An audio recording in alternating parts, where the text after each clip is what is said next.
এখানে প্রায় 3-4 কেজি চালের ভাত আমি নিচ্ছি। এই যে দেখেন, এই যে দেখেন, এইভাবে এই দেখুন, অনেক ভাত এখানে, অনেক মানে ভাতগুলো সবগুলোই আমি খাবো। সাথে একটা ডিম ভাজি আছে স্পেশাল, লাউ শাকের তরকারি। বিসমিল্লাহির রহমানির রহিম বলে শুরু করি।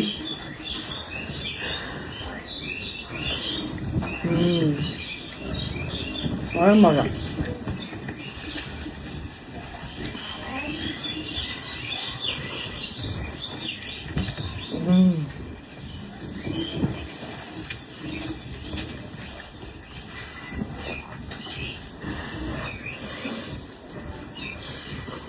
Mm.